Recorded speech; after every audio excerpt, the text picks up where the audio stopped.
Beers, stop that. Stop that. My dog does not like the sound of the camera beeping.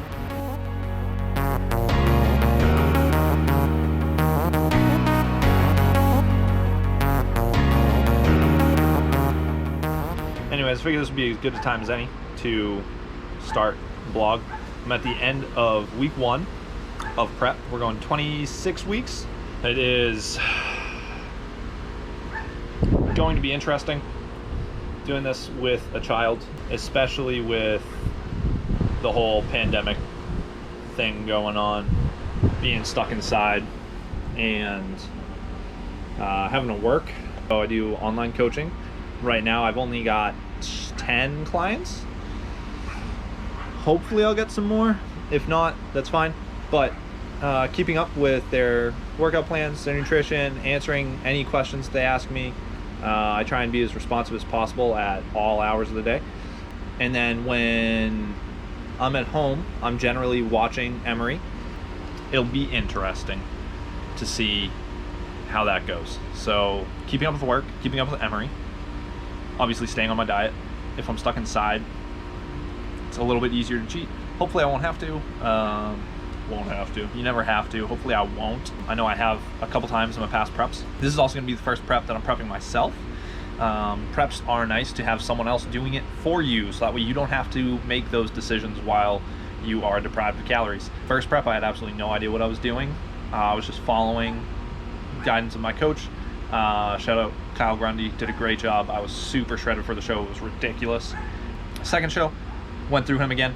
Mixed in a little bit of my own thing though, so I didn't go 100% on what he said. So I didn't end up as lean, but I was a lot more full, so I really liked that look. Definitely did better. I mean, I placed better, I was bigger, it was great. So coming down this show, it'll be interesting to have done it myself entirely.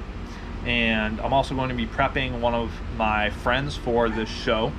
So we're both going to be prepping, and so keeping up with that. So keeping up with my prep, keeping up with his prep, keeping up with all my clients, keeping up with Emery, and doing this all naturally. Should be a good vlog, I hope, to guide people in making some decisions about prep, what they're going to be doing, if they need some guidance as far as natural versus enhanced. I don't know anything about doing prep or non-prep or nothing, zero zip zilch about doing anything enhanced bodybuilding wise, but I am very confident, if there's no drugs involved, how to get really lean for a show, how to build muscle, all that fun stuff. I'd like to include some programming stuff in these vlogs. I'm going to definitely include food and mental aspect of it.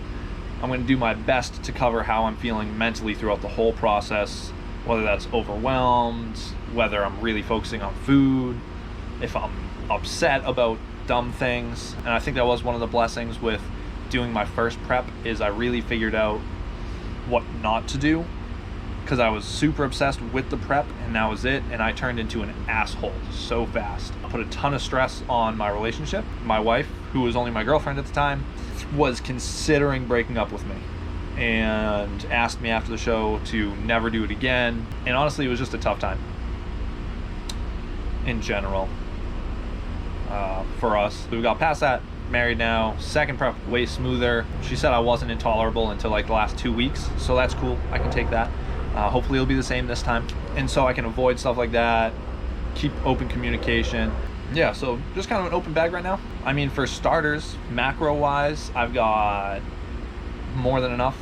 I set up my macros, or I've set up my prep based on macros.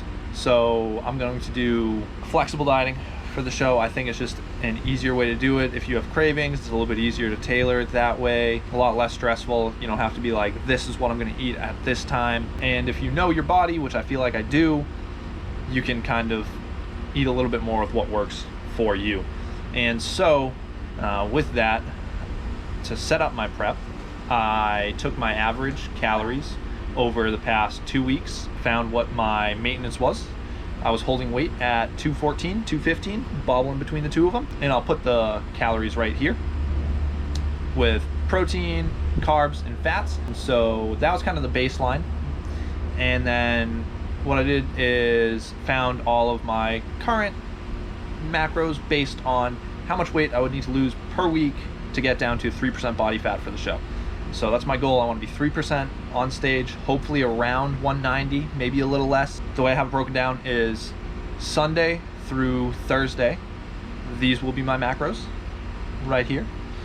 And this is going to be a steep deficit to obviously lose the body fat and get down in weight. And then Friday and Saturday, I'm going to have these macros. And the point behind this is there are some studies that suggest having 2 days of maintenance calories. So this is my maintenance. Having 2 days maintenance actually helps to preserve your metabolism from adapting to the low calories. So that way you can keep your calories a little bit higher for a little bit longer because your metabolism moves faster. And then the other benefit is there's a study done and it showed that the group that was doing 2 high days and 5 lower days versus 7 higher low days, I guess you would call it, across the board, either lost the same amount of muscle mass or lost less muscle mass. So by doing this, I'm hoping to preserve more muscle because that is going to be the biggest thing. Being natural and competing in bodybuilding is maintaining that muscle mass. On the flip side, one of the benefits is it is easier to be very lean because you're not going to hold on to any water weight because there's no drugs interfering with anything. No need for diuretics and all that stuff. You just naturally have very thin skin when you get shredded for a bodybuilding contest. So that's macros. That's what I hope to cover. Yeah, I'll throw in some workouts here and there, but that's it. Hopefully these vlogs will be helpful to some people, whether they're looking to do a bodybuilding prep or even if you're just trying to get leaner. Hopefully this will be helpful because honestly, doing a bodybuilding prep is just a more intense version of just trying to get lean. So hopefully it'll be helpful to a wide variety of people, and hopefully I'm able to keep up with it because I do have a lot on my plate, but it's something that excites me and I really look forward to it. I guess that's all I have to cover for this first one. I guess I'll speak to you guys at the end of week 2. All right.